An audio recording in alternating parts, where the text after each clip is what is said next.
game on Sunday, man. I know you're nervous for the Rams, but you got to be a little enthusiastic after being there. Bro, that game atmosphere was ridiculous. The energy, electricity, that place was rocking. Anyone was there, and a lot of the Super Bucs fans were there too. The Bucs. Tampa Tones. We are joined by Lee Goon tonight, host of the Pat and Aaron Show of WDAE, Pat Donovan. And it sounds like Stunna is bumbling a little bit. Going to put him on mute for a second until that gets a little clear. But we're joined by Pat It looks Donovan. like Stunna's hanging out with Cheech and Chong in a car with the windows up or something over there. It does look like we got a little... No, my camera's broke. Welcome in, everybody. Howdy, hey, howdy, ho. How the hell are you? Buccaneers is live with a couple of great guests on hand, and we're not going to waste any time. Obviously, my man Gene from Buck What You Heard is accompanying me as well, along with the great JC Allen from Sports Illustrated and Bucks Game Day. But we got a very, very special guest on store tonight in the house. One of the newest members of our Tampa Bay Buccaneers, one of the newest members in the 813. We got former Appalachian State football man, former Richmond football man, was a wrestler, track and field, so much more. But we got our guy Tyrek Funderburk in the house tonight, here to chat with us for a little bit on the Buccaneers. Tyrek, how the hell are you? And thanks for joining us. We do appreciate it, my man. Yeah, appreciate y'all having me, man. I'm doing well. Just loving Tampa so far. Been here like 4 weeks now, so it's been amazing, man. Acclimate into the 813, always a beautiful thing, as our guy JC Allen knows that as well. And JC, I know you're ready to rip here. I know Tyrek is a great guy of interest for this defense. I know he's going to be making some plays back there. Yeah, so obviously, welcome to the podcast. Thanks for coming on. How you settling with the heat, with the weather? Has that been an adjustment? It's been a little crazy. When I first got here for minicamp, I was kind of shocked about it. I mean, I knew it was going to be hot. Obviously, I had to hydrate, eat, and all that stuff, take care of my body. But it's been fine, man. Ever since I got down here after rookie minicamp, I was good. I was adjusted. I know how to navigate it now. You think so? We're not even in the summer months yet. Wait till training camp hits, bro. That gets crazy. That's what everybody's telling me. How is it compared to Boone? I know, as JC said, got to wait till training camp at Appalachian State up there in North Carolina. How is the heat comparison between the two so far? I mean, it's kind of hard to compare. Almost night and day. I mean, Boone they might get 75 for the high in the summertime. Yeah. I think the hottest day last year when I was here may have been like 78, man. So it's lovely. But I mean, here, y'all know how it is. It's hot.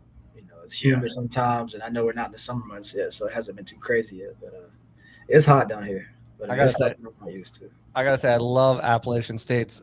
Your football field, the background is absolutely incredibly beautiful. And you got a couple like really famous guys that I like.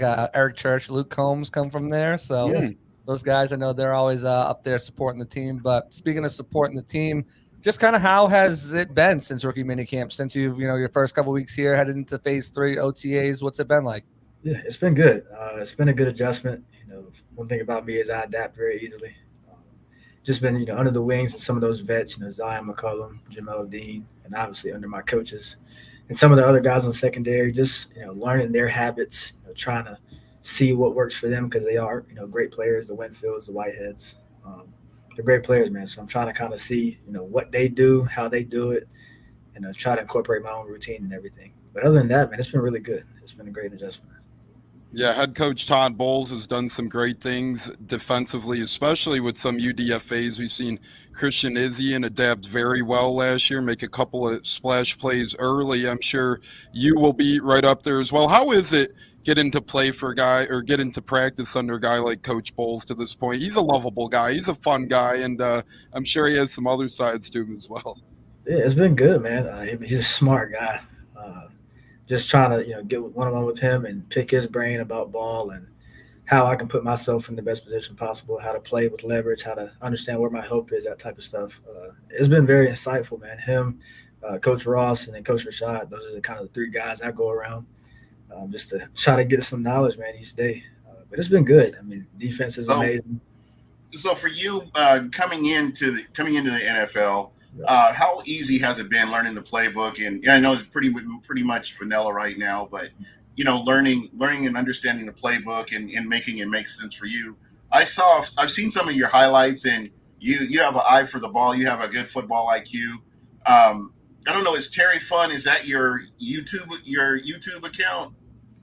I don't think that's my YouTube. Okay. There's one out there. It's a different one then. Okay.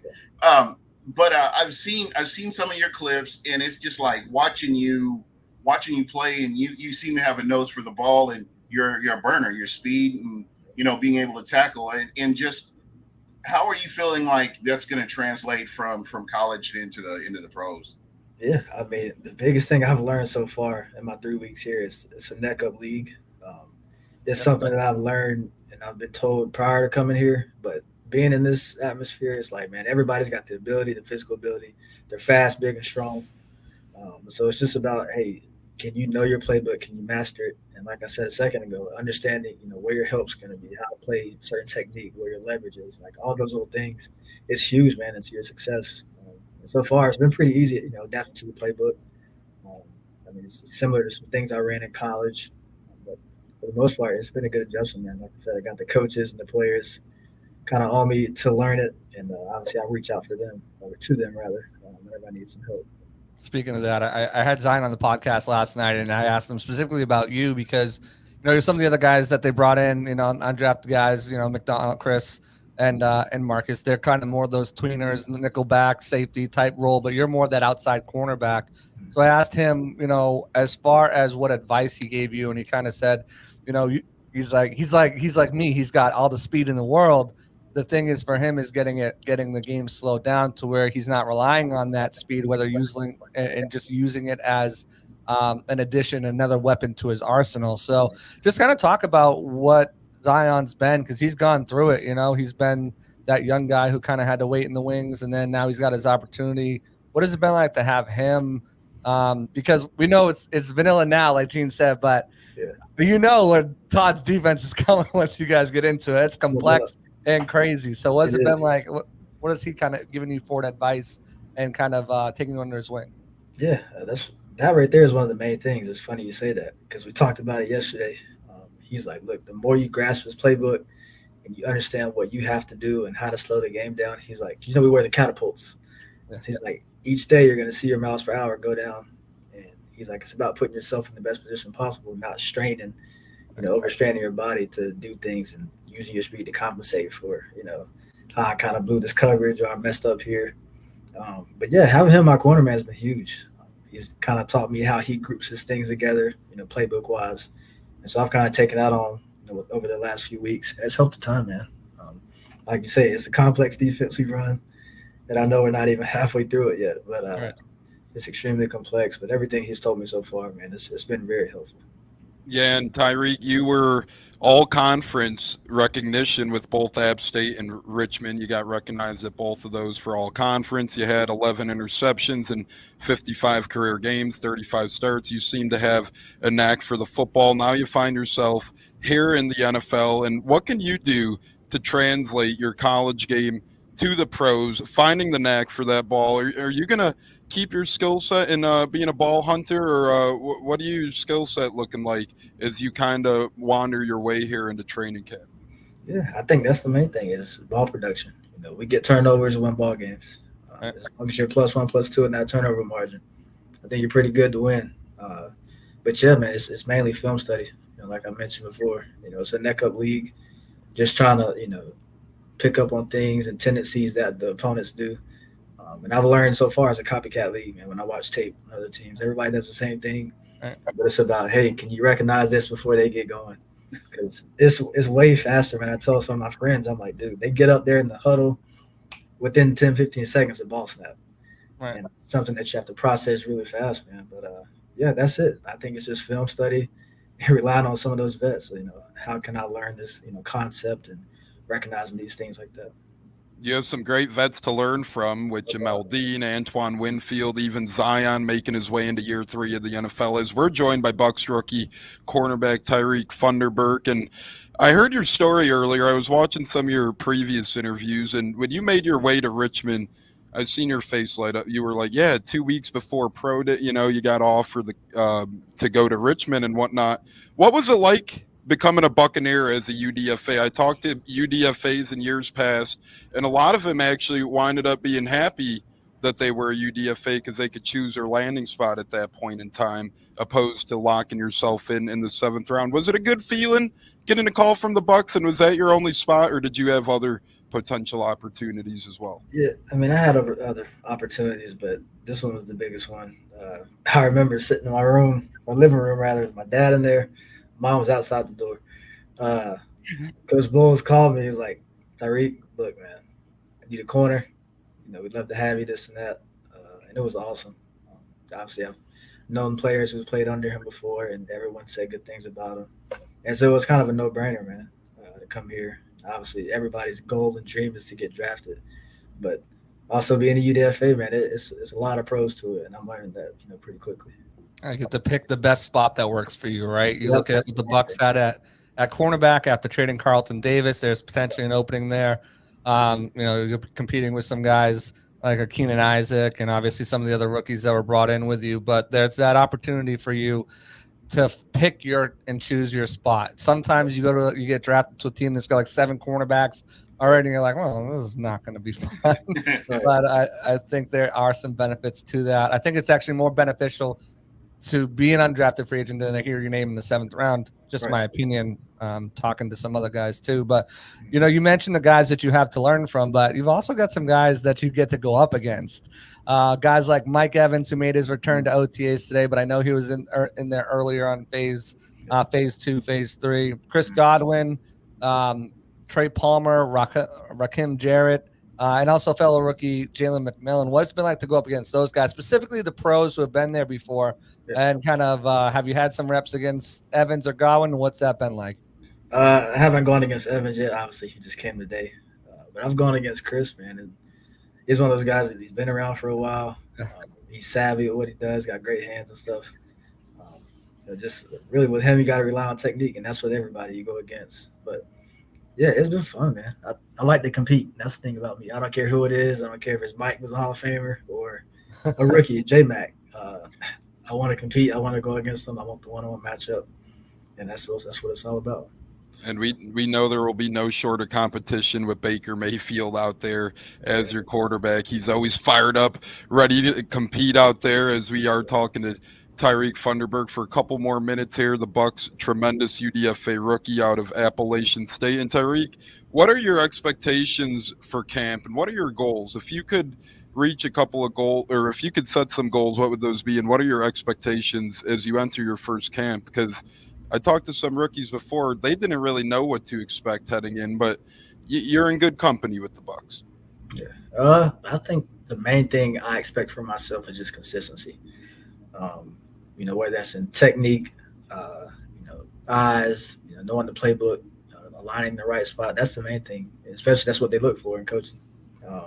They want to see how consistent you can be, not giving up big plays, making plays on the ball. I think those are super important things. But I said that's the primary one, man, that I expect of myself is just to be a consistent ball player throughout camp.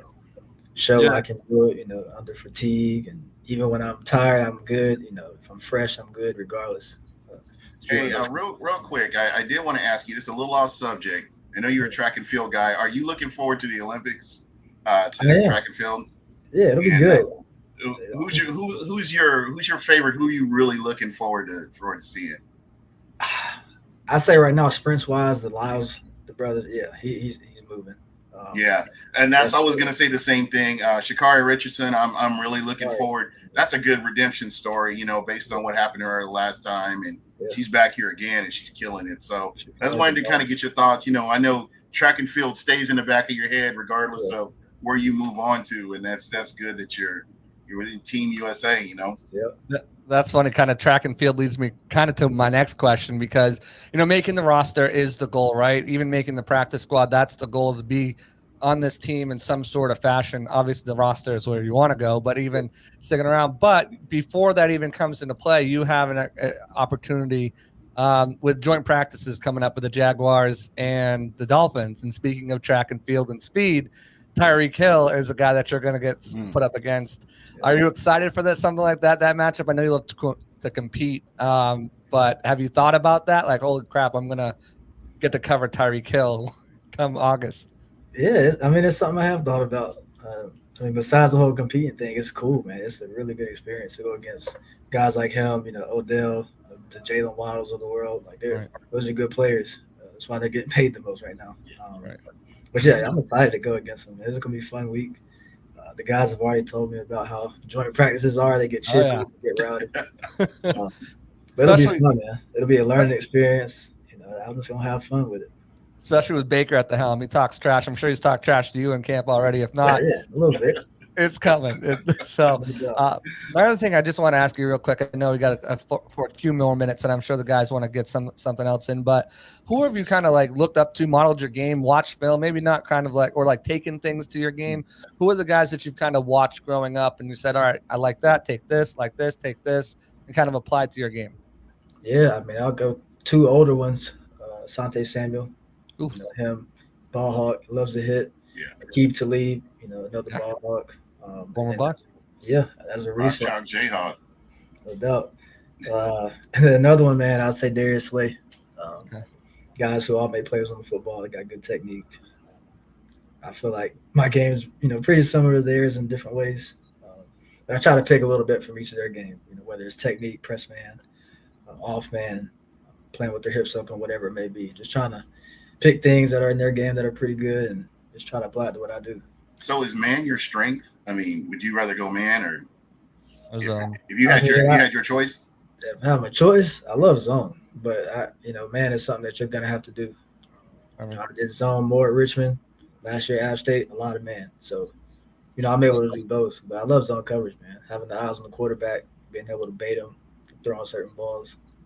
Yeah, in the halls there at App State, how talked about still is that game against Michigan where they won that football game, block field goal? Is that still notorious in the halls of Appalachian State? That kind of helped put their football program on the map a little bit. Yeah, I mean that, and they've had a number of upsets. They've had close games with Penn State. A few years ago, they beat South Carolina, beat North Carolina. Had two back-to-back ones really close with Chapel Hill. What else? He upset Texas A&M before I got there. So it's been a lot of quote-unquote upsets. And even this year, beating JMU, who was undefeated at the time. I mean, so it's nothing new for App State. But, it's definitely still talked about out there, man. That's what everybody knows App State as, the ones who beat Michigan. So. One last question for you, Tyreek, and I love that, the ones who beat Michigan. I got some choice words for Michigan, but no, I'm just kidding. I'll leave it be at that. But, Tyreek, one last question for you, kind of a fun one from a friend of actually a podcast partner. He can't be here tonight. What's your favorite spot in Tampa so far, as we are here with rookie cornerback Tyrek Funderburk for another minute or so? Yeah, favorite spot. I don't know. I went to Ava, the Italian spot in Soho. That's a solid spot. Yeah, that's real good. It's good food, good Italian food. That might be it so far, man. We haven't gotten a huge chance to go out yet, to explore. Hit me up. I got this. I got the spots. Yeah, you got to get a Cuban sandwich. Don't listen to no any other guys. You got to get your Cuban sandwich. Y'all let me know the spots, man. Let me know everything. Yeah, well, you could tell I eat pretty good, so I'll let you know the spots as well. I know you're trying to do your thing right now, and we're greeting you from Germany. But Tyreek, we appreciate your time spent on the pod here today, my man. We look forward to continue watching your journey and continue watching your path to make the roster. We're really excited to have you here in Tampa, and we were really, really excited to have you on the pod with JC, Gene, and myself. So really appreciate it, my man. It was awesome to spend some time with you. And now go do your thing and enjoy yourself, my friend. And we hope to talk to you soon. And I'm sure your season's going to go just as great as you were on here, brother. We do appreciate you. Yes, sir. I appreciate y'all having me. You got new fans. Thank you. I appreciate it. Thanks, Tyreek. Say what up to the boys for me. I'll talk to you later, man. Talk to y'all soon. Appreciate it. Yeah, thanks again, Tyreek. Have a great night, my man. Y'all too. That's a great Tyrek Funderburk right there, rookie cornerback for your Tampa Bay Buccaneers out of Appalachian State. JC, he's a good one, and I think it's going to translate. I've watched some of his college film as well. He's a speedster. He's got some money making moves. By money making, I mean he's got some play making moves out there, JC. I think he could really be effective. And as we talked about, Todd Bowles with his UDFAs, he's not shy with them. Christian Izzy cracked the roster last year. I know offensively, but look at how he used Rakim Jarrett. Devin Tompkins, he just got waived, but he was a UDFA at one point. Kalen Geiger broke the roster as a UDFA. We had Leverett and Hagan, the Super Bowl year, as UDFAs on the roster. So this Bucs coaching staff really likes using their undrafted free agents, and I think Tyrek is one that could stick around and find his way on to at least the practice squad, if not the 53. I love just listening to him, just how he's talking about mental things. He talked about the neck up, and he kept making reference to these kind of things, and just learning the playbook. And it's not about physical tools; it's more about the mental. And it just it's exciting to see that. Like I said, I'm a fan. I'm looking forward to seeing him play. And I'm sure, JC, you get the opportunity to be around him a lot more, so you get that firsthand experience with that. Yeah, I think, he's got a good chance to kind of crack that 53-man roster. I definitely think he's a candidate for the practice squad, for sure. You kind of look at the room. You've got Jamel Dean and Zion McCollum are kind of the locks. Bryce Hall there too. Tavier Thomas is going to be in a tough battle, but I think, the goal was getting veteran depth in. So I think he's kind of locked in on that roster too. So he's going to be going up against Josh Hayes, I think, really for that final spot. Josh Hayes led all NFL players in special teams tackles. So he got an all-pro vote last year didn't he? Yeah, he did. He got one all-pro vote. So, it's going to be a tough battle for him against him and Josh Hayes. I think he beats out a guy like Keenan Isaac, who showed some promise last year. He had a stint on the active roster, but they like what they see out of this kid. He's got the size that the Bucs like. He's got speed. He's got his head on straight. He's another one of these guys, when you look at what the Bucs have done over the course of the last couple seasons, with their, free agents, undrafted free agents, with their draft picks. These are guys who are football guys, high character, check up from the neck up, as Bruce Arians used to like to say. And these are guys who love the game, and they're going to give it their all in every play. So I think he has a good chance of potentially unseating a guy like Josh Hayes. Again, I give the benefit of the doubt to the second-year player. But again, I think he finds himself in the practice squad. And given the everyone want to talk about the curse of the kicker, right? I think the curse of the cornerback room the last couple of years has been something to keep an eye on too, right? Exactly. He could find himself, elevated for a game or two this season, or we'll see what happens. But I definitely like what he brings to the table. He's stuck out to me in rookie minicamp and some of the stuff I've seen in OTAs. So definitely keep an eye on him for sure as we approach training camp. Yeah, JC, I know you don't have the whole episode as well, so I want to throw some questions your way quick. Pops had one for you, though. Do you think he's a returner type at all by chance, or is that out of his question? No, I don't think so. I think he's more just an outside guy, maybe a gunner, special teams, kind of punt kickoff, punt return type, outside type of guy. I would say normally a kick returner. I'm not sure, though, how that's going to affect, but definitely a guy who's going to play, special teams. And that's going to be his key onto this team. But as a returner, no, even with the news, and, we'll get to that with Devin Tompkins being, waived injured, which is something that likely what happens when you do that is when you waive an injured, they revert to injured reserve. But because they waived him, instead of just putting him on injured reserve, it's likely that they'll come to some sort of injury buyout, settlement buyout. And I think, Devin Tompkins is no longer going to be a Buccaneer, which is kind of interesting and a little shocking at this point. But as far as Funderburk, he's going to be a core special teamer, just not on returns. Yeah, and that we have 17 games. There's a possibility that what we've seen has happened with the secondary over the past couple of years with injuries and stuff. It's a possibility that we could, if he makes his team, that we would potentially see him on the field. Yeah. Yeah, and JC, obviously we talked a little bit about it, but SMB, Carlton Davis, Jamel Dean, I mean, all these guys miss multiple games with injuries over the past couple seasons. And it never hurts to have cornerback depth. That's for sure. Do you think? I don't know how to phrase, but let me put it like this: do you think the youth movement? Because over the past 2 years, we kind of seen us shift away from some of the veterans. Obviously, Levante's here to stay forever, and he's getting better with age. But we did cut ties with guys like Akeem Hicks and Devin White over the past couple of years, and kind of some veterans who may have, quote unquote, been slowing down a little bit. Do you think this rookie youth movement, because we've been drafting hella defensive rookies the past couple of years and signing him with UDFA, do you think speed was a top priority for Bowles the past couple of seasons? I mean, I think keeping a guy like Tyrek would cement something like that, but it just seems to me the guys are drafting both offense and defensively. We just want to get faster overall as a team. Yeah, I think that's definitely part of it. I mean, you look at a guy like Bucky who doesn't blow away, but he gets up to his top speed pretty quickly. I mean, some of these guys, Yaya had the fastest speed for an edge rusher at the combine last year. You look at, Graham Barton, the fastest center/guard ever to come out. So speed has definitely been a factor. They want to get faster. They want to get quicker.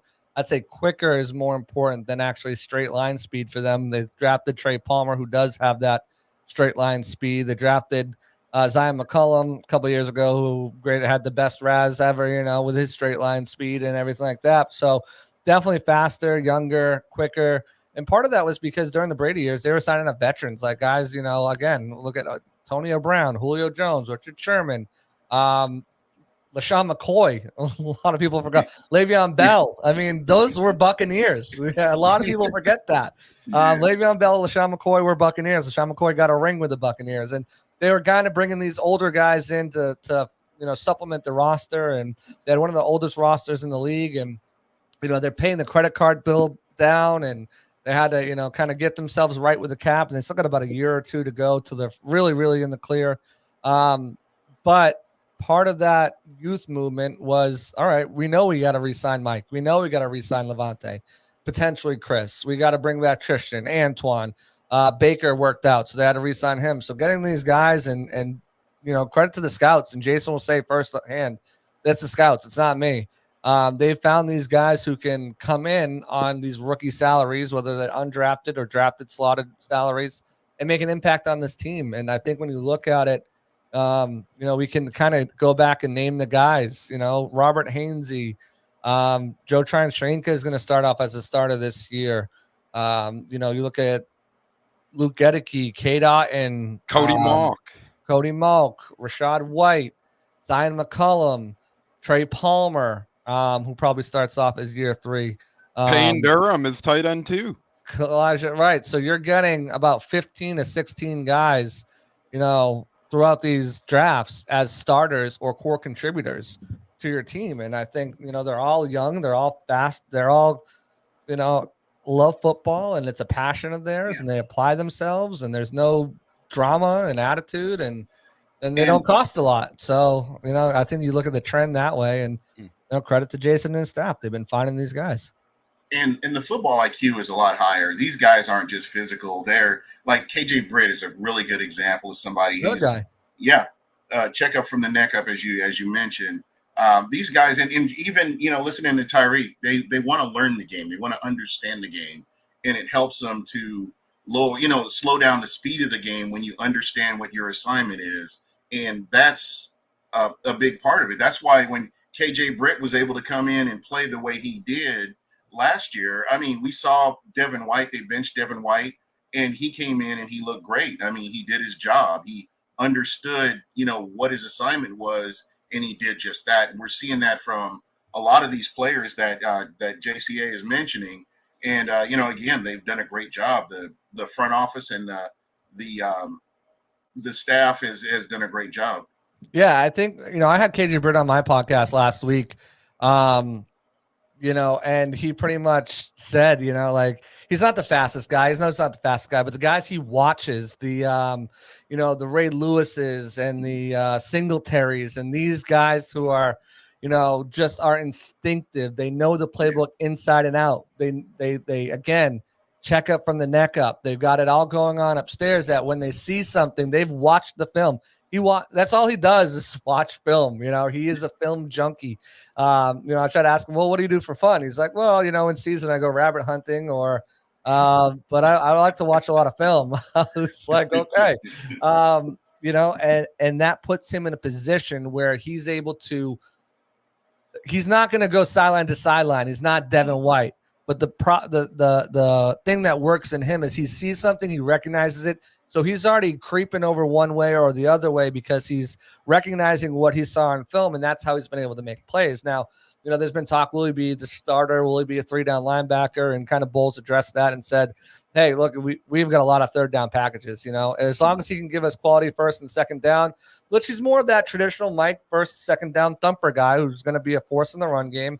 He can make some plays, but we also seen him make some plays in coverage and in the passing game last year too. So I think he's going to be a guy that you watch out for. And Zion McCollum, I talked to him, kind of just said it, right? The game, and I mentioned it with talking to Tyrek.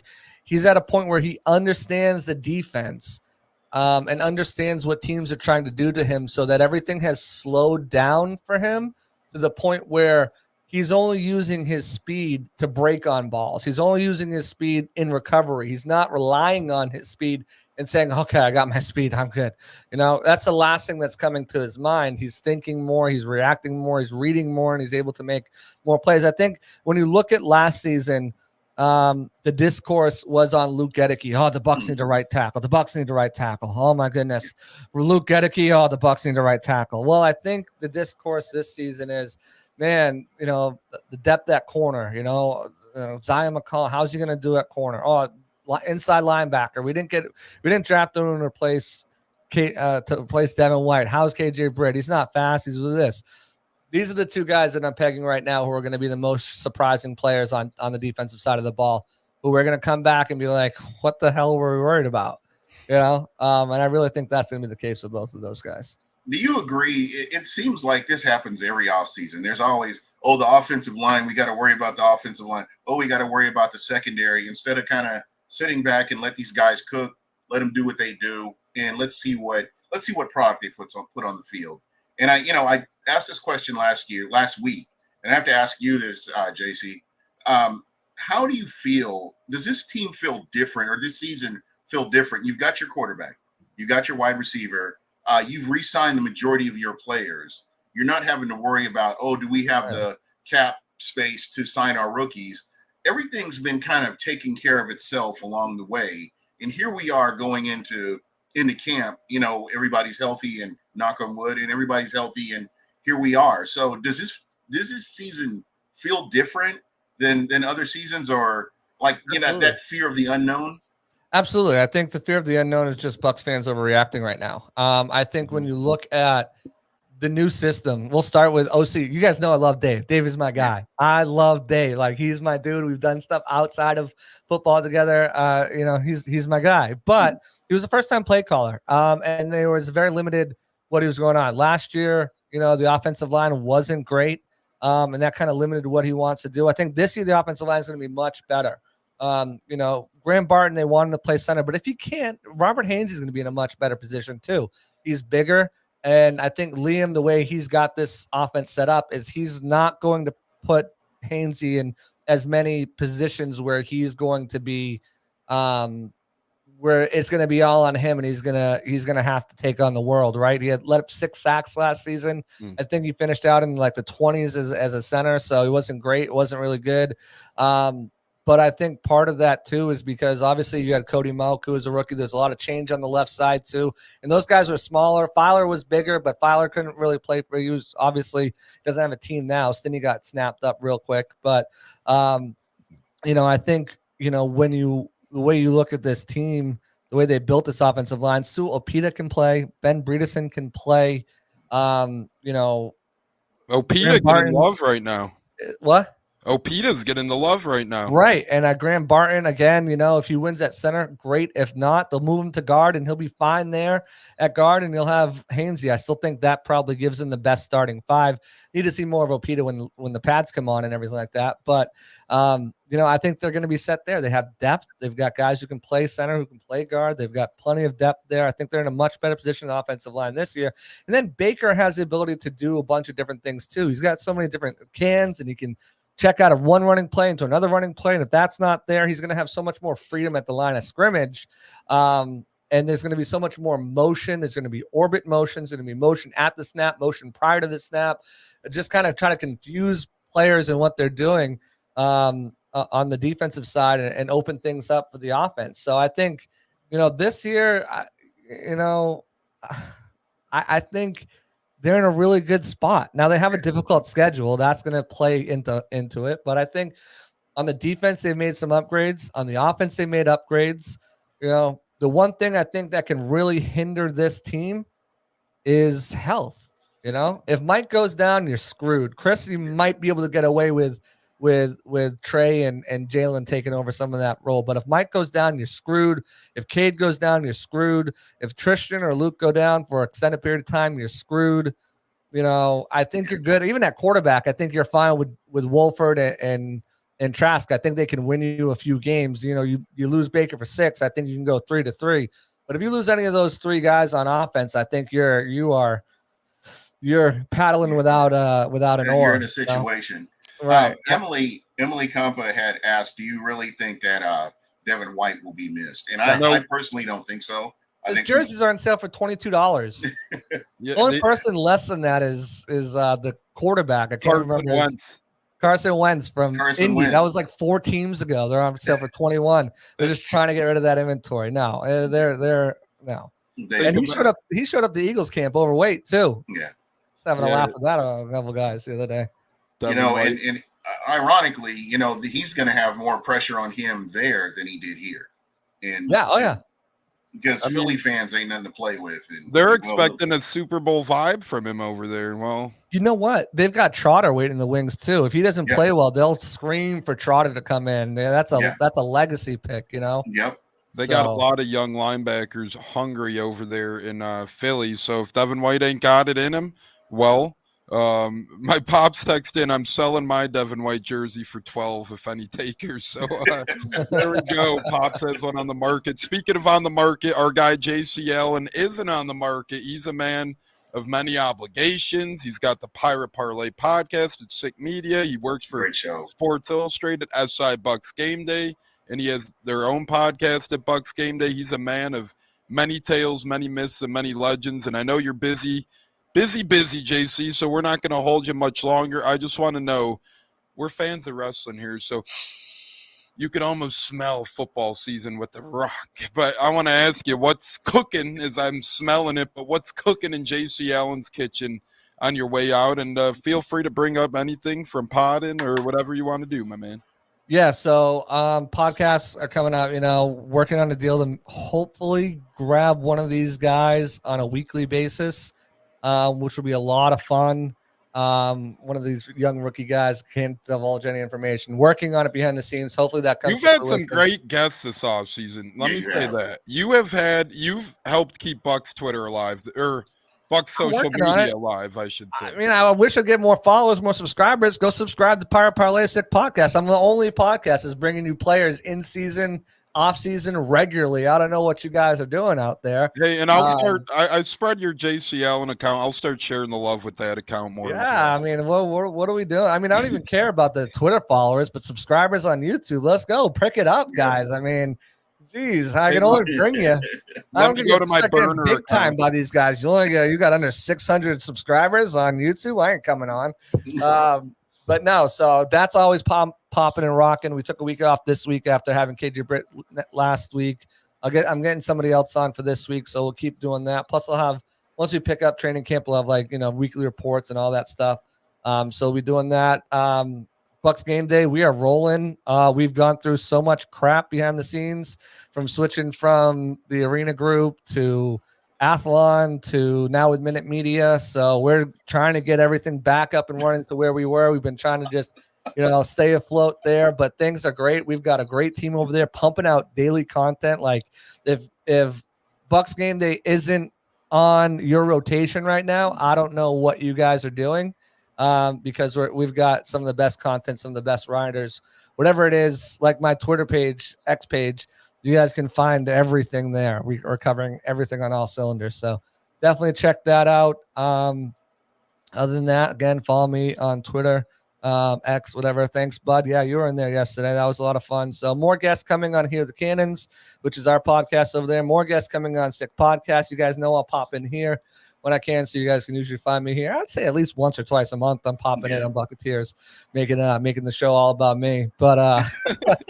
What else is new?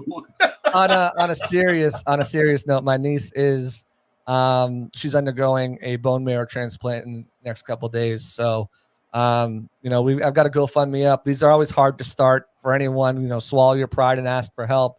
And I hate doing so and kind of, but it is on my X page, Twitter page. If you guys can help donate anything, there's a lot of risks involved with this. It's got about a 18% mortality rate.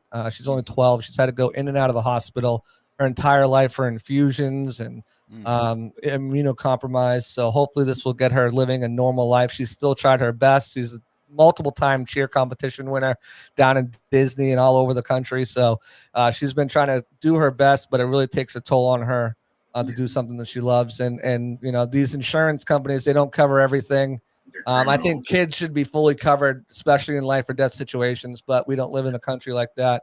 But the real excess cost, I wrote about it, is, we want to make sure that she's able to have children down the line if she chooses to. And that's a big part of this that's not covered under the insurance, is being able to, have surgery to preserve her ovaries and stuff like that. Weird to talk about, but hey, I care about her. I love her. She's my niece. So all the information for the GoFundMe is on my Twitter page. If you're following me on Facebook for whatever reason, it's over there too. Anything you guys can do, really, really appreciate that. If you can't, just prayers are amazing. That everything covers. She's going to be in the hospital for 3 months and isolated, around the clock, testing around the clock every day. Then she goes to a hospice for 6 to 8 months before hopefully she's allowed to go home. And then even then, she's still in isolation for another 3 months at home, but a little more comfortable. It's about a year long. She's going to go through chemo, lose her hair. So she's also got a wish list I'm going to share too. So if you guys can't do any donations and you want to send her something, that'd be awesome. But again, prayers work just as well, and I appreciate those. So yeah, definitely shoot me that wish list. That's really important as well. And we're gonna make sure on the pod we continue to share the GoFundMe and the wish list as well. And sometimes you podcast or you get caught up in real life and you just forget how fragile life is. And I can't pray any more than I am for you and your family and her specifically, JC. And I just hate that. Real life is I'm not going to hold back here. Real life is a son of a bitch. And, I hate this type of stuff. I hate talking about this type of stuff, but anything we could do here for you and her, just let us know and we'll do that. Like I said, I'll post a GoFundMe. Gene asked for the wish list. We'll make sure we keep getting the word out there, brother, and prayers your way as well. Appreciate y'all. Definitely appreciate y'all. Bucs, one thing I've come to know as an outsider is that Bucs Nation is a family. And I appreciate everybody that's shown me support through my journey, but also is the outpouring of support for my niece too during her journey. So appreciate y'all. All right, man. Yeah, JC, we love you. We love her as well. And you guys are in our thoughts and prayers, my friend. And I know you're a busy guy, so we'll let you step away here on this. What is? I'm losing track of the day. Thursday. There's no wrestling today, so it's Thursday. TNA is on, bro. You got TNA, and they're starting to get hot and heavy with the WWE as well. Yeah, Jordana Grace is coming over. I actually put in some tickets for whatchamacallit, NXT next week. So hopefully me and Karen will be popping out to Orlando for NXT because she's got a match next week. So check that out. Good. That'd be a lot of fun. Joey and I just got our SmackDown June tickets today. So popular wrestling time. But JC, don't go through any tables, ladders, or chairs. We need you healthy. Unless you want to. No, No, promises. no. Even if you want to. No. Tables, ladders, chairs, and stairs, maybe. We need you for the Bucs title match when the Bear draft comes to a conclusion. We need you on to win the title. But JC, always. Hey, do you have a beer you want to contribute? A beer I want to contribute. Like I need to have it in my presence, or No, just we just need to add it to our bracket. I think it's a local beer. There's two local. There's one up north, but again, my audience isn't up north, so I'll come down here. That's my Boy Blue. Is a one that I really enjoy. It's a blueberry beer made by Florida Ave down here in Florida. Okay. That is a really good beer. It's blueberry flavored. You put some fresh blueberries in there while you drink it. That's a good one. Shipyard Pumpkinhead is my go-to in the fall. You get that cinnamon sugar caramel rim. Yeah, I'll drink a few of those down there. So I'd throw one of those on there, whatever your flavor is. Love that, my man. We'll put both of those on there, and I'll make sure to drink them, not like the Amazon Prime drinks with the Paul brothers, but I'll drink those beers, my man.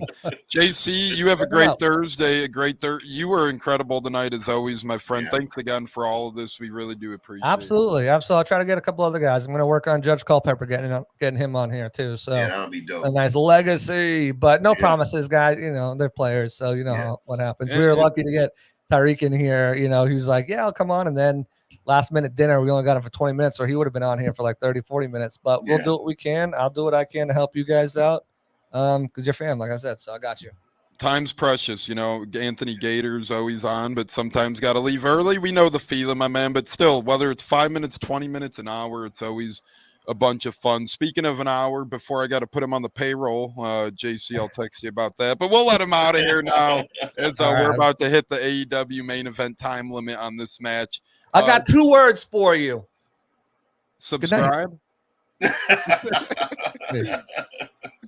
I couldn't think of the second, but that's JCL and the great JCL and from Sports Illustrated. Gene, always just fun, whether it's Tyrek, whether it's JC, both great guys, one writing for Sports Illustrated, one playing for our beloved Buccaneers, and then me and you podcast dudes. It's just fun, man. That was a real fun table of 4. Exactly, man, and that's what I say. I continue to say this. There's so many great Buccaneers podcasts out there, and it's great that we can all get together. The listeners, I mean, you got Lowe out here, Bud Cannibalist, Jeremy, J-Lo. Oh, I'm sorry, I'm sitting here, don't even recognize his name. Emily, who's a listener. She's listening from wherever the heck she is, and it's just great that we can all come together and kind of support each other. And, the majority of these podcasts out here are really great and, fun to, kind of interact with. So it's great that we do have that. And it just makes me so excited that we're getting closer to football. Here we are we're almost to June. Pretty soon June will be gone. It'll be July. Then July will be gone. It'll be August. And then we can get the real party started, man. So I guess we need to be working out the kinks right now, man. What segments we're going to do and that kind of thing, because this is our preseason right now. This is our OTAs that we're trying to figure out. Hey, what are we going to do? Yeah, and we'll see what we're going to do. You never know what we might do, and we have something we do know we're doing though. The Bear draft. You guys could have heard us talking about it with JCL, and he recommended a couple. I don't know if we'll be able to find those beauties, but we'll see what we could do. But nonetheless, we got about 10 to 12 bears or so now on our bear list. And if you guys want to enter that, it's real easy. All you got to do is say a beer on Twitter, on YouTube, email. You could call in, buck what you heard when they're live or when we're live, and you could enter in the bear draft. And then Gene and myself will, around the time of preseason kickoff, we'll start getting into the groove. It was so funny because somebody asked me, "Are you with the Buccaneers?" I'm like, "No, we're like kind of interchangeable, And so it's just kind of how it's worked out, and it's been great, man. You get to come on, I get to come on, and we're simulcasting at the same time, and all the listeners get to appreciate this, man. You've asked some really nice questions out there today, and well thought out. J-Lo, yes, I will definitely be there for a game, and we're gonna have some fun, man. Definitely. Yeah, and that's what people. It's like, people have such a problem realizing that if you do things together, especially with people you like, but nonetheless, if you do things together, the world just becomes an easier, more fun, better place. And that's what you heard and Buccaneers decided to do. We're collabing and we're moving right on in the off season, whether it's Gene leading the show, whether it's me leading the show, whoever the hell's on the show. We just have good talks. We have good fun. You never know what might come up. I mean, I've heard convos on our program from wrestling to cruise talk to a lot of food talk, to vacations. And you can't go wrong with the food talk. We really got to bump that up a little bit too, man. Because should we do a food and beer draft or just stick with beer for now? We could do food too, man. I mean, I'm all for it because I already got a list. I mean, so what you got a cookbook probably. You know what? That might be a good idea because smoked nachos, man, are to die for. If you've never had smoked nachos, man, it's like the best thing you've ever had. Trust me. So and what do those entail, if you don't mind? So it's not like you're firing up your grill. It's more wood. So you're putting your cheese and your not ricotta. What is help me out here? The tomatoes and that. Oh, pico. Yeah, your pico and rotel. That's what it is. Rotel. Yeah. Yep. So you throw in a rotel in there and some peppers and ground beef. And you put it on the smoker and just smoke it. Let it get a good smoke on it. Melt the cheese, stir it up, and you're all set with your nachos, man. Get your chips out there. It's fire. And we're joined as well on Facebook tonight by Christian Metz, Angela, the Godfather, James Rubright. Just an incredible crowd, as Gene mentioned. Is this on the Facebook side? Yep, on the Facebook side. Shout out to the Facebook side. Yeah, we do have a dark side. It's called Facebook. I'm just kidding. But, everyone great. Christopher Cole, MK, Olivia, Tobias from Germany. And Gene mentioned all the other great people as well. That's what we love to do here. And Gene and myself, we could talk with anyone. If you really know us, we could talk. I'm taking Modelo off the list. Just because Emily said Modelo. I think we should take it off the list. We'll make it Negro Modelo, the Negro Modelo, isn't that because there's Modelo and then there's there's a special, there's and then the dark beer too. I can't think of the name of it. Yeah, and Emily, whatever one you're not going to recommend, I guess that's what we're stuck with. His Bud is boycotting. He says not fair. Hey, Gene made that call, not me. So, hey, Port Richie Lou. This is Port Richie. Wow. Hey. So, Lou, what are we talking about here, man? What kind of beer? You gotta give us a beer here, man. You gotta contribute. Yeah, so it's called Modelo Negra. That one. Okay, it is. It is the Negra. Okay. See, I got it wrong. I said Negra Modelo, but it's the other way around. So I'm not a Modelo expert, but I do enjoy myself some Modelo. It is a good beer. I will. It is. It's refreshing. I never tried that kind though. I've only tried the regular Modelo and the light. I think they got a light. Yeah, they do have a light. But either way, I guess it's off the. It's like Jericho. You made the list. You're off the list. So we'll get that thing out of here. And Port Richie Lou. I don't know if you remember, Gene, but I think your first time on the Buccaneers, it was you and Port Richie Lou during our Super Bowl run. We had you on at the beginning of the playoffs. It was you, Port Richie Lou, myself, and a couple of other characters. But yeah, I remember you guys were both on the Buccaneers at the same time, and your first appearance, I believe. I want to do Goon Squad, but can't get it everywhere. That's just because we have listeners all over the world, pretty much. Germany, UK, whatever it is. Yeah, unless we import it from Tampa. You know what? We might have to do that. Have J-Lo send us a package if J-Lo's listening, or, we could talk to Pat and Aaron and see if Aaron Jacobson owes me a favor because I recommended, he had a birthday parlay going the other week for his birthday. And I texted in, hey, throw the Chicago Sky in there. They were plus 15.5 that day. And right before Pat and Aaron got off the air, Aaron was like, I'm not losing my parlay on women's basketball. Guess who ended up not only covering, but winning straight up that day? The Chicago Sky. So, I think he could owe me. I think he could owe me some Goon Squad. Yeah, and I've had it, and I actually do like it. The last time I was in Tampa for Gasparilla, I had it, and that was a lot of fun too. I will definitely be. I'm not sure which parade I'm going to be. The I'll be boat doing one parade. more parade. I'll be doing one more parade this year, so it may be 4th of July, or it may be on down the way. So Or it I haven't might decided yet. it might be February when we're hosting the Lombardi, and Yeah, you just don't know. we- And that's definitely a possibility, man. And you heard it right here. Yeah. Is that your hot take for the day? my Tone's hot take of the day is we'll be hosting a Lombardi during a boat parade. As Emily says, hey Gene, just a reminder, Florida State is a great art school opening up soon. All these views, man. And we even This got is crazy. all right, little political spectrum here from right. Chad Wathen, God bless DJT.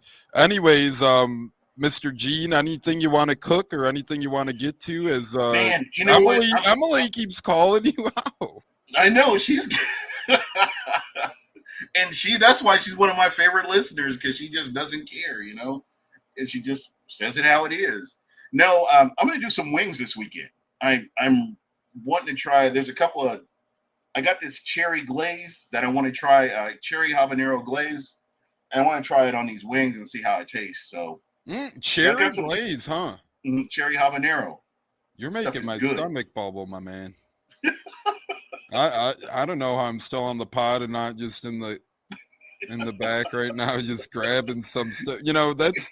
I think from Gene's conversations, I'm just dreaming about food, daydreaming about food. And if you guys, man, it just happens, and what's crazy, like I'll always get on TikTok and there's always a barbecue recipe that I'm like, man, I gotta check that out. And Port Richie said he needs some Lou Malnati's deep dish. Gene, I don't know if you've ever had that Lou Malnati's, but man, this pizza. It's a Chicago thing, isn't it? Yeah, if you can describe it as such, it's like a Mila Kunis mixed with it's just a beautiful pizza. It just melts in your mouth. It's like a Sasha Banks mixed with Mila Kunis mixed with I could go for it. I could go for that. You know what? Air fryers are incredible, man. I'm not even gonna front. We were I got my first air fryer, and for some reason I never pulled it away from the wall, and it kind of melted the back of it. Messed it all up, but got a new one. I'm in business, and man, I'm not gonna do it out of I'm just not gonna do it out of air fryer. Yeah. So one thing before we get to our final words and head off, unless you have anything else to add, Gene, but I did want to ask you, since we're on the convo, what's the best air fryer you can get out? Like, what would be what say you for someone who doesn't own an air fryer and they keep hearing all the air fryer hubbub? What would you roll with? It's constant air. You know what my version of air fryer was while you look into that? The pizzazz. Remember the pizzazz, the thing that would spin around and it would cook a frozen pizza or make some chicken nuggets or anything like that. When I was in college, I loved the pizzazz. You would buy as J-Lo says, Ninja. I'm guessing that's one of them. Yeah, Ninja's one of them, but there's one. This one actually crisps everything up, and that's I would swear by this. Consori, that's it. Yeah, and you recommend that one. Consori, it's like if you think of Kanye's wife, Consori, it's the same thing. So we'll have to have not only a beer draft, not only a food draft, but an air fryer draft. It looks like between Ninja and your brand. I had the Ninja, the one that has the two pans, but for some reason this one here, it does a whole lot better. Trust me. Yeah, I mean, if anyone has any food or equipment needs, just go to Mr. Buck What You Heard, the great Gene. As Edward Rabas is joining on Facebook as well. Better late than never. Great crowd tonight. We do very much so appreciate that. Absolutely. Gene, I just want to know, and some people say, real quick before we get to our final word, unless you have anything to add, I collect game used items. We talked about it yesterday about some items. today I'm browsing on eBay and I see a ridiculously priced Bradley Pinion jersey for $5,000. And Why? I wouldn't, I that thing just sold for $450. So I go out of my way to the seller and I said, hey, this is too high. And I kind of called him out. And he says it's part of his strategy to get his other items to sell for less. I think it's personally ruining the market and whatnot. Yeah. But what say you? Do you have $5,000 to spend on a Bradley Pinion London jersey? And oh, by the way, we lost that game against Carolina in 2019. No, not at all. Anything related to London, no. No. Forget it. Yeah, and Chad says Bucs taking the Super Bowl this season if we get that run game going. I mean, that was the one thing last year. Rachaad White showed spurts, and it wasn't at fault of his own. But the run game always seemed to step behind last year, and it hindered. Oh boy, I think we got another Gene comment incoming. Oh my God!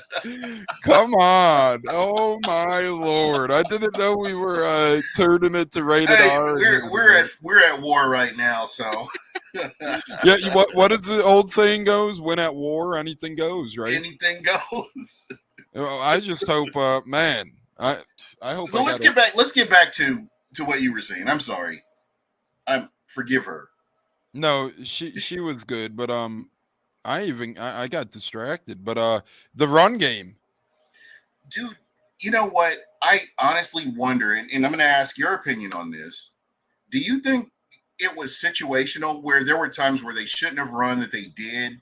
And I think JCA said it best. You had a first-time play caller in here.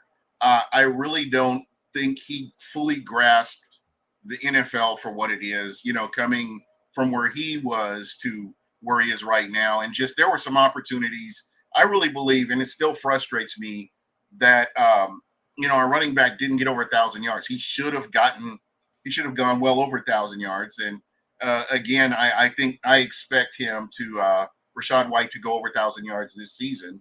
That's one of my hot takes as well. But I believe, with the addition of some of your players that were hurt that are healthy now, and what is the Bucky Irvin, and I feel like, and just like Bud said, Canales didn't know true balance, and there were just opportunities that they could have run the ball that they didn't, and they, in a sense, during that losing streak, became predictable. And Gene, I have I think you made some great points, and I have two reasons on why I think the run game might have been a little bit stagnant last year. And we've seen, our good friend Dolphin was on the Buck What You Heard podcast with the both of us. If you missed it about a month or so ago, you could find it on Buck What You Heard. You could find it on Buccaneers. But either way, she was on, and we were kind of talking about the state of the Dolphins and how they keep adding running backs, whether it's through the draft or whether it's through free agency. And she's like, yeah, this is why a running game is so fresh, so crisp. We have the bodies. And Gene, last year, I felt like the Bucs just didn't have the proper bodies, nor obviously the play calling's half of it. I think Bud's 100% right. I think you hit the nail on the head. I think JC mentioned it as well with Dave Canales. But last year, when you looked at the Bucs running back room, Gene, we had Rachaad White, but it was a beginner's Rachaad White, right? He was in year number 2, but really his first year of taking on. It was really year 1 because he was playing behind Leonard Fournette. Exactly. So that feeds into the point even greater. And then, yeah, sure, we had Chase Edmonds, but he was out to begin the year last year. He was injured, so he missed a lot of the season. Sean Tucker, as a UDFA, he had some conditioning problems, which set him behind. He was never fully caught up to steam. And then Keyshawn Vaughn, sadly, was just always never a great runner. But, Gene, look at what we did this year. We turned that into Rachaad White, year number 3 now, while year number 2 of being that advanced running back. Right. Chase Edmonds is fully recovered from his injury at this point in time, so he's going to be a lot healthier. We draft Bucky Irvin. We retain Sean Tucker. Then we go out and get Ramon Jefferson, UDFA running back from Kentucky, who's very familiar with Liam Cohen's system as well. So I feel like between getting Liam Cohen under the helm and getting this running back room kind of I think in the offensive line, fixing some of the offensive line and the cohesion that the offensive line had on the back end of the season, I think that's going to play a big factor going into this season because a lot of these guys are familiar with each other. And I think, players like, Hainsey and Tristan Wirfs, where you can plug other players in to get them up to speed with this line. I think that they're in a lot better position offensive line wise than they were last year. Yeah, and I definitely agree with that. Cody Mock's going to be more improved. Tristan Wirfs only keeps getting better. He's like fine wine, gets better with age. Gadecki's going to be more experienced in the right tackle role. And then Graham Barton, the big man. Then we drafted Klein and we signed Opeta. And as JC talked about, he's getting recognition right now. We got Bresden from the Giants as well. Still got Hainsey floating around. Still got Brandon Walton floating around too. So we got a lot of good familiarity in the trenches, especially offensively.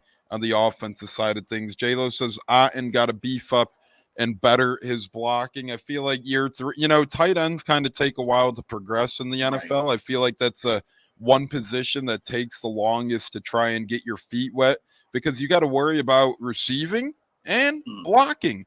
Other positions, you got to do both as well, but it's kind of like a third down running back where you got to have your head on a swivel at all times, and you never know when your number is going to get called.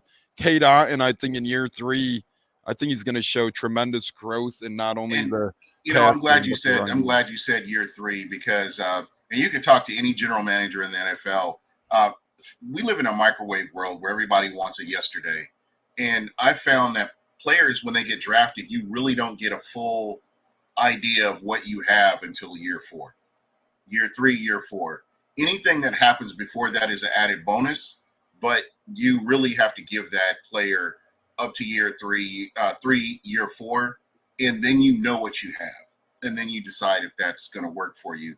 And it could be a system thing. It could be just them mentally not picking it up. And there's a lot of different things that factor into that. But at the end of the day, if you can get those guys in there and get them in a system where it works for them, I really believe that Otten, I think O'Keefe will have a better season this year too.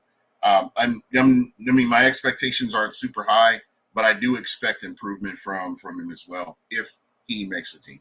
And Gene, I think you make a great point. We're so quick to give up on players and coaches, not only in football, but around sports these days. You see coaches winning NBA titles, getting fired the next season for not going back to back because a player cries about him, or you see rookie quarterbacks. Kenny Pickett 2 years in gets traded. Justin Fields 3 years in gets given up on. Trey Lance doesn't even get a chance. And I think it's, part of the problem is social media being right in front of our face. We're used to news ever so changing, getting information at such a high premium, recency bias type behavior because we're used to new information by the minute.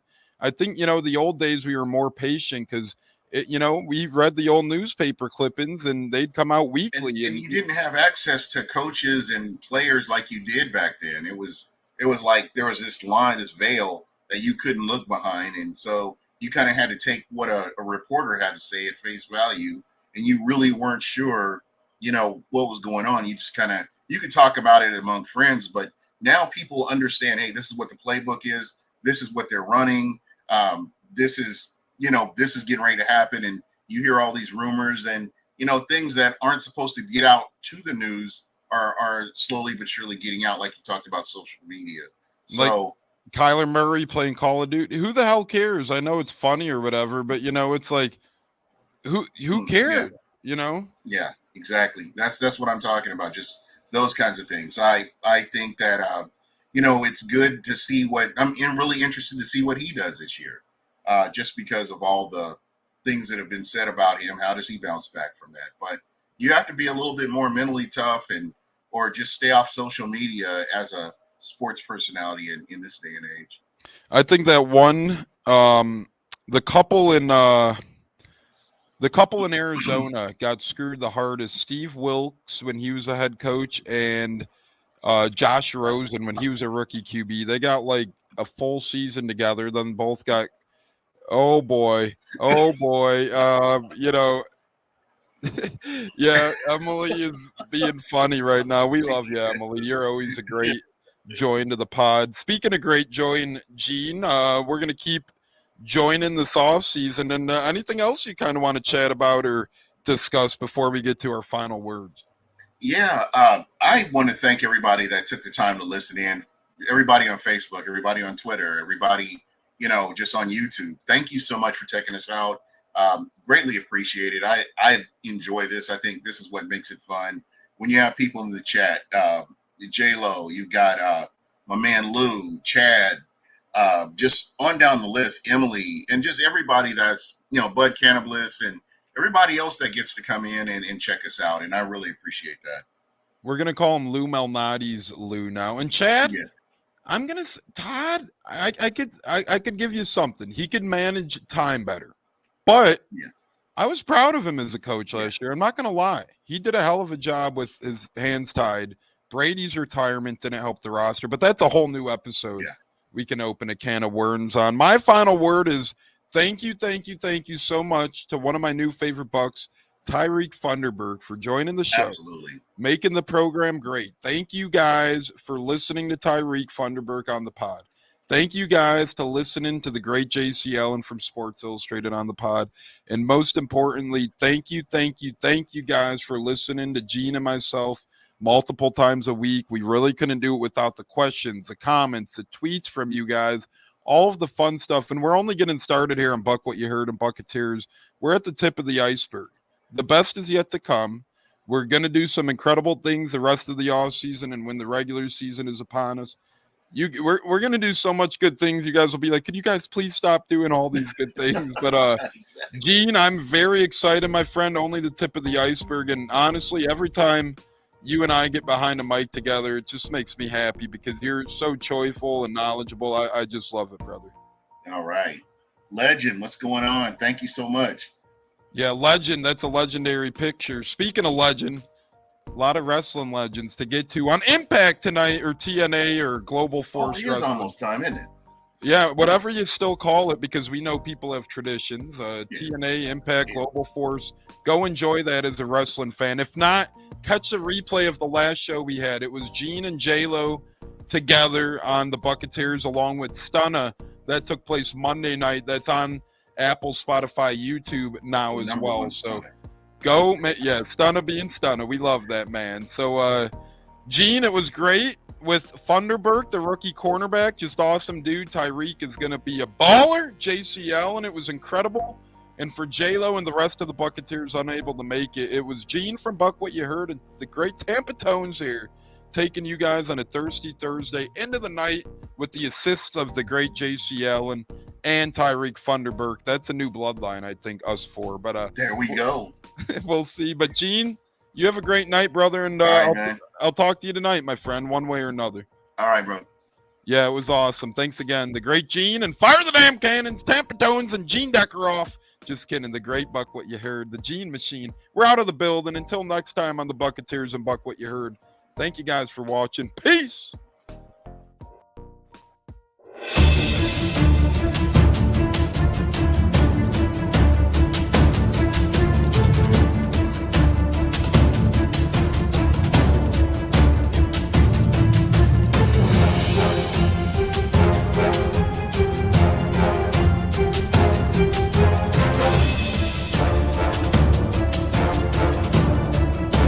Game on Sunday, man. I know you're nervous for the Rams, but you got to be a little enthusiastic after being there.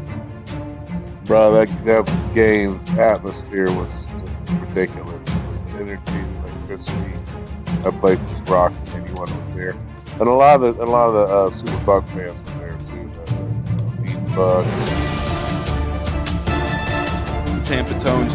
We are joined by Lead Goon tonight, host of the Pat and Aaron Show of WDAE, Pat Donovan. And it sounds like Stunna is bumbling a little bit. Going to put him on mute for a second until that gets a little cleared. But we're joined by Pat It looks like Donovan. Stunna's hanging out with Cheech and Chong in a car with the windows up or something over there. It does look like we got a little... No, my